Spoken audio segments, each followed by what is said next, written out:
ចិត្តដល់ថ្ងៃចូលឆ្នាំហើយការរៀបចំនៅមាត់ស្ទឹងគឺជាកន្លែងដែលធ្វើសង្ក្រាន្តឆ្នាំនេះចូលរួមទាំងអស់គ្នាសប្បាយសួស្តីឆ្នាំថ្មីសូមជម្រាបសួរសួស្តីពុកម៉ែបងប្អូនទាំងអស់គ្នា Welcome មកជួបប្លុកខ្ញុំសាជាថ្មីថ្ងៃនេះយើងចង់ទៅមើលថ្ងៃចូលឆ្នាំនៅឯសៀមរាបតើនៅសៀមរាបមានអ្វីប្លែកខ្លះនៅឆ្នាំនេះតោះយើងទៅមើលតាំងពីព្រឹករហូតដល់យប់ភ្លឹបតើនៅមាត់ស្ទឹងសៀមរាបនេះមានការរៀបចំហើយនឹងdesign អ្វីខ្លះហើយធ្វើឲ្យទាក់ទាញចំណាប់អារម្មណ៍ដល់ភ្ញៀវទេសចរជាតិនិងអន្តរជាតិមកលេងថ្ងៃចូលឆ្នាំតើសប្បាយយ៉ាងណាទៅតោះទៅមើលអរគ្នា Wow so respect ចាប់ផ្ដើមចូលដើមវីដេអូភ្លាមបងប្អូនហើយមើលឃើញទូក3គ្លីងខ្លងមើលដើមឈើ design decor ភ្លើងស្អាតមែនតើបើនិយាយពីទូកវិញមិនមែនទូកមួយពណ៌ទេទូក2 3ពណ៌មានខៀវក្រហមលឿងស្វាយផងដែរខែ4ខែចែននេះគឺជាខែក្តៅនៅពេលដែលយើងឃើញទឹកអញ្ចឹងមានអារម្មណ៍ថាសប្បាយក្នុងចិត្តគឺថាអូតិចមើលបងប្អូនយើងជិះកង់1-3 នាក់ហើយដើមឈើស្រស់ស្អាតទៅដោយផ្ការំដួលតំណាងឲ្យជាតិខ្មែរបងប្អូនជួយមើលខ្ញុំទ្រូនេះគេដាក់យកលើគោកណែគេយកមកធ្វើតាំងពីពណ៌អញ្ចឹងទៅតាមពិតកាលនៅក្មេងៗខ្ញុំធ្លាប់យកទ្រូទៅដាក់ត្រី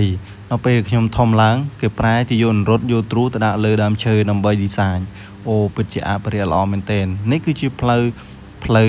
ព្រះរាជដំណាក់យើងនៅខេត្តសៀមរាបព្រះអង្គជ័យព្រះអង្គចំបងប្អូនគឺមានការ decor design ស្អាតខ្លាំងហើយមានការលក់ដូរនៅតាមតង់ជាច្រើនហើយមានកៅអីអង្គុយតាមមាត់ស្ទឹងញ៉ាំអីក៏បានជាពិសេសនេះតង់រៀបចំជាជួរ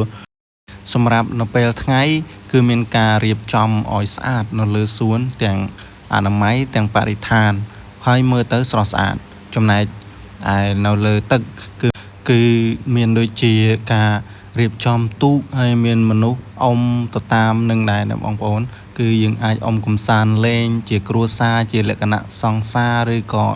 មិត្តភ័ក្តិអីក៏បានដែរដោយសារតាយើងបានរៀបចំទាំងលើគោកនិងក្នុងទឹកជាពិសេសគឺនៅពេលយប់បងប្អូនអាចមើលបានយើងជិះនៅពេលយប់គឺស្អាតស្រស់ស្អាតនៅពេលដែលគេបើកភ្លើងការទាំងអស់ដែលបាន design ដូចជាផ្កាឈូកនេះជាដើមគឺមានភាពស្រស់ស្អាតនៅពេលយើងជិះទូកក្បែរនឹងអញ្ចឹងទៅ Oh my god មើលទៅគឺស្រស់ស្អាតមានទាំងទូកក្តារធម្មតា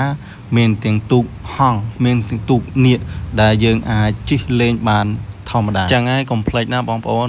ចូលថ្មឲ្យពេញមកដើម្បីថតរូបលេងព្រោះអីថតរូបលេងគឺមានកន្លែងដែលយើងអាចថតរូបស្អាតមែនតើនៅសៀមរាបយើងនេះ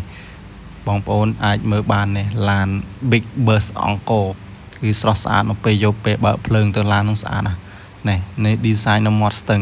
មួយនៅលើគោកមួយនៅក្នុងមាត់ទឹកមួយទៀតនៅក្នុងទឹកគឺ design គ្រប់កន្លែងទាំងអស់ពេលដែលបានមកដល់ហើយគឺសប្បាយមើលទៅគឺស្រស់ស្រាយ fresh Oh my god amazing fresh Thank you ជួបគ្នាវីដេអូក្រោយ Bye bye